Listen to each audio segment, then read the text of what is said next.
Bonjour à tous, c'est Morgane, la créatrice d'Idemos, mais aussi de la Maison de l'Essentiel. Je vous souhaite un bienvenue sur ma chaîne YouTube ou sur mon Instagram. Aujourd'hui, on va parler de Halloween. J'ai décidé de faire tous les mois une histoire, un conte, une légende sur ces fameux sabbats, ces 8 fameux sabbats de la roue de paganisme. Dedans, nous allons parler des contes, d'histoires féeriques, du monde enchanté, et c'est avec un grand plaisir que je vais vous le présenter. Aujourd'hui, vous allez écouter sur la nuit d'Halloween, la nuit de toutes les magies, de l'auteur d'Édouard Brazé, d'édition 2008. Le livre s'appelle L'univers féerique, d'édition Pygmalion, la page 659.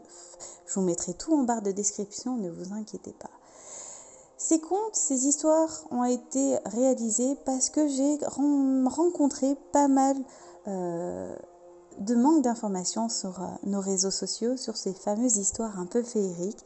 Et j'ai voulu vous les présenter tout à chaque début de sabbat, une histoire de ce univers-là, avec bien sûr quelque chose que je vais vous raconter, une aire surprise. Donc écoutez bien toute l'histoire, tout l'audio, toute la vidéo, vous verrez ce que je vais vous rappeler.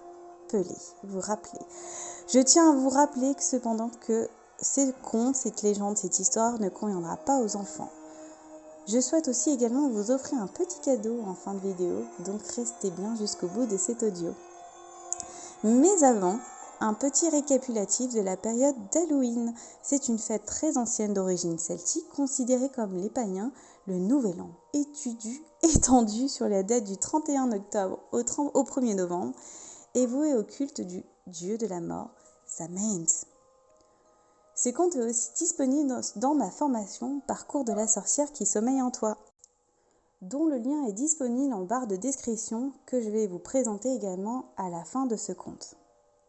Alors, installez-vous à votre aise, mettez un casque de préférence et préparez-vous à vous détendre. Je vais vous raconter une histoire, la nuit de toutes les magies. Jadis, dans les temps très anciens, alors que la science et la médecine n'existaient pas encore, ou n'en étaient qu'à leur balbutiement, et les hommes croyaient que les misères et leurs souffrances, tout comme le bonheur et leur chance, n'étaient pas le fruit du hasard, mais les conséquences des opérations magiques perpétrées par les magiciens et les sorcières versées dans les arts sombres et démoniaques. La magie était liée au culte des forces primaires, agissant sur l'univers et des esprits de la nature, évoluant dans les éléments fées, elfes, sylphes et nains, gnomes, sirènes, ondines, géants, dragons et salamandres.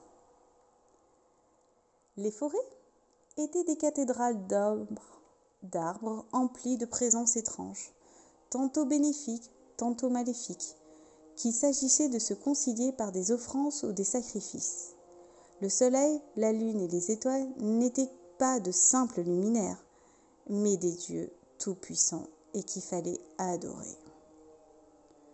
Dans les sources ou les fontaines coulaient des eaux enchantées qui avaient le pouvoir de guérir les malades, de donner la vue aux aveugles et de rendre fécondes les femmes stériles, dont les plantes, les racines s'offraient à la terre, se cachaient des remèdes naturels remarquables et efficaces, mais aussi des poisons fulgurants. Les animaux les plus courants, chats, chiens, lièvriers, chouettes, corbeaux, grenouilles, crapauds, n'étaient pas de simples êtres vivants, mais des esprits familiers, souvent démoniaques, venant apporter leurs aides magiques à ceux qui étaient capables d'entendre leur langage. Les nuits de pleine lune, en certains lieux connus des seuls initiés, la grande confrérie des sorcières et des sorciers se réunissait par leur sabbat autour de leur maître à tous, le grand cornu. Mais c'est surtout là, lors de la nuit d'Halloween, que s'accomplissait la percée vers l'autre monde, le monde des esprits féeriques et démoniaques, peuplé de sorcières, de fantômes, de démons, de spectres, de succubes, d'incubes, de loups-garous, de vampires et d'autres créatures de la nuit. La fête d'Halloween, accommodée aujourd'hui à la sauce américaine, un grand renfort de citrouilles évidées, de fausses dents de vampires et des chapeaux de sorcières, en réalité, c'est des racines très très anciennes. Dans les pays celtiques, quelques XVIIe siècle avant notre ère, le début de l'année était fêté le 1er novembre. La nuit qui précédait cette nouvelle année était vouée au culte de Samhain, le dieu de la mort, ce qui leur consentait des offrandes et des sacrifices afin de se concilier à ses faveurs.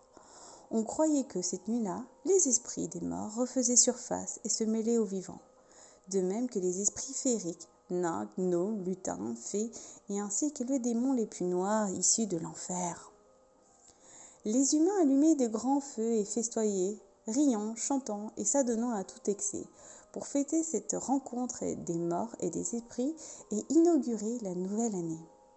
Cette fête authentique païenne fut de plus tard interdite par l'Église catholique romaine.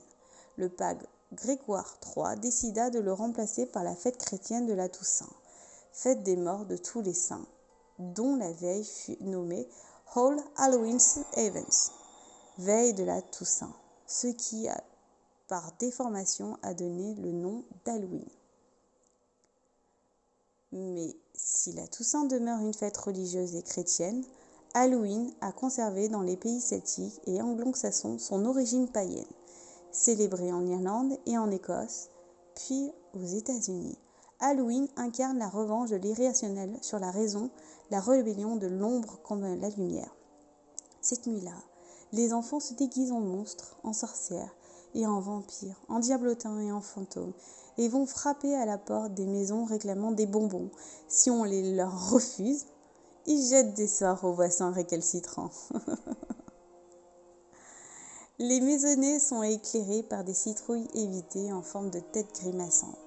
À l'intérieur, tel qu'on dispose une bougie allumée, jadis, lorsqu'Halloween était encore une fête européenne, ces étranges lanternes étaient creusées dans des navets et des betteraves.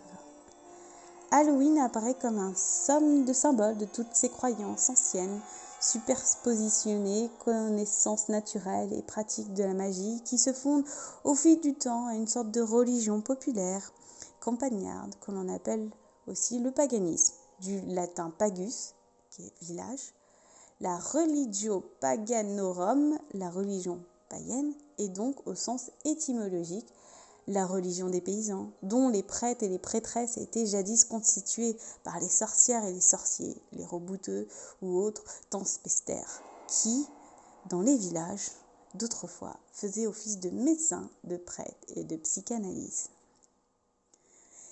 Comme évoqué au début de la vidéo, j'aimerais vous faire une offre, vous offrir le texte de ce conte que vous pourrez aisément lire à votre guise. Pour cela, envoyez-moi un email à morganidemos.fr et en mettant en objet conte de la nuit d'Halloween, et je vous ferai un plaisir de vous envoyer le PDF, le texte en PDF. Mais aussi pour ceux ou celles qui aimeraient partir un petit peu plus loin, je vous raconterai et plutôt faire des recherches de soi en vous proposant d'aller chercher la sorcière qui sommeille en vous et qui n'attend qu'à se réveiller. Dedans, vous retrouverez 8 maudits qui vous suivent chaque sabbat, qui vont vous suivre bien sûr, et qui vont suivre chaque sabbat avec des cours sur la sorcellerie et la pratique magique, des méditations de vie guidée, un parcours pour se reconnecter à la terre et bien plus, et bien sûr, beaucoup de surprises. Et je vous dis à bientôt pour une prochaine vidéo.